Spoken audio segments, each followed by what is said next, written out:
Salve discipuli, this is Magister Buddy with the Stage 37 lesson on the perfect active and passive infinitives. First, let's look at the perfect active infinitive. You take the third principal part, chop off the ending, and add issa. So here's an example from each of the four conjugations. A direct statement in the perfect tense would be, Ser was fugit, the slave fled. If we wanted to convert that into an indirect statement, though, keeping the tense, it would look something like this. Dominus credit servum fugissa. So the master believes the slave to have fled. Smoother way to do that would be the master believes that the slave has fled. Here's another example. Romani multa opera deleverant. The Romans destroyed many towns.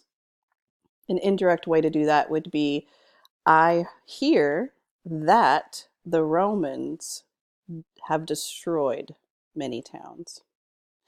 All right, let's go ahead and practice. Copy down these 6 sentences, mark them up as follows, and then write out a translation.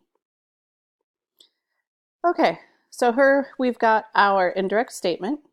Skio is the main clause, I know. The rest of it is an indirect. So we've got splendidum is an adjective modifying canum. We've got our accusative subject here inside of the indirect statement. We've got our infinitive. So I know that the slaves have prepared a splendid dinner. Here we've got magdam modifying victoriam. We've got a nominative subject, accusative direct object, and our verb. So the Romans returned a great victory. All right, and here we have it as a as an indirect statement. We still have magnum modifying victoriam. We have a prep phrase here. We've got a nominative subject. We've got our head verb launching us into or cluing us into an indirect. Right here, this is accusative, but it's our subject within our indirect. Here's the direct object and our infinitive, that's the verb of the indirect. So in his letter, Agricola announced that the Romans had returned a great victory. All right, here we've got our indirect bracketed. We have a prep phrase within it. We've got our nominative subject, a verb, a head verb. We've got our subject, our accusative subject of our indirect, and then we've got our infinitive, our verb of the indirect. So the clients think that the patron had left the city. All right, here we have, this is a direct statement, but we've got a prep phrase here, and this is a genitive. It's modifying the ripa, the shore. We've got a nominative subject, we've got a direct object, and then we've got our verb. So the enemies placed camps on the river's bank. All right, here we have another indirect. It's bracketed out.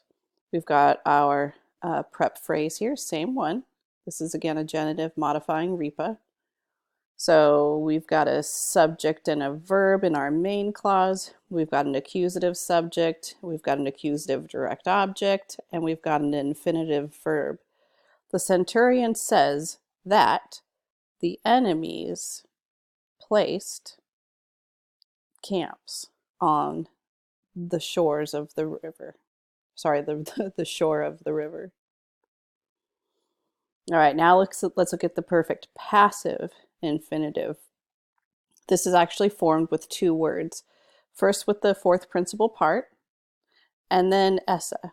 Now notice that there's no dash in front of the essa. This is not an ending. This will be a separate word. As a direct statement, we could say that the captives are freed. As an indirect statement, we could say, I know that the captives have been freed. Or I know that the captives to have been freed. Here's another example. The announcer was sent by Agricola. An example of way to make that indirect would be Domitian says that a messenger has been sent by Agricola. All right, let's do some practice just for this time. So we've got our indirect here, bracketed out. We have an adjective modifying the Caledonios.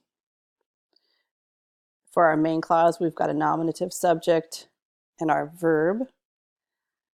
We've got an accusative subject here inside of our indirect, and then we've got our passive infinitive here for our indirect verb. So Agricola announces that many Caledonians have been killed. Here we've got our indirect here. Omnibus is modifying servis. We've got our verb here, and there's no nominative in the main clause, so we look at the ending. I is the subject. We've got an accusative subject within our indirect.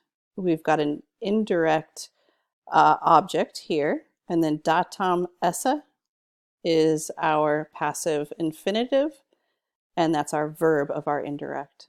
So I hear that liberty has been given to all slaves. All right, here we've got our indirect bracketed. Quatuor is modifying naves. Tempestate, this is a preposition, but it's an ablative without a preposition. In our main clause, we've got a nominative subject. We've got our verb. Within our indirect, we've got an accusative subject, and then we've got our passive infinitive for our verb. So the sailor believes that 4 ships have been destroyed by the storm. All right, our last one, we've got our indirect here, bracketed out. We've got a prep phrase within it. This one's a little tricky. So Divi is an adjective modifying Vespasiani. Vespasiani is a possessive modifying templum. In the main clause, we have a nominative subject. We've got our main verb. Within our indirect, we've got an accusative. Ooh, this should say S for subject. An accusative subject. All right, so we've got an accusative subject within our indirect, and this is our passive infinitive. It's our verb of the indirect. So the merchants say that the temple of divine Vespasian has been built in the Forum. All right, just keep you remember, we've got 2 new infinitives here. They're both perfect tense. One's active, one's passive. For the active, you take the third principal part and add isse to it. This is just one word. But for the perfect passive infinitive, you take the 4th principal part and then you have it go with a separate word, esse. Wale to discipuli.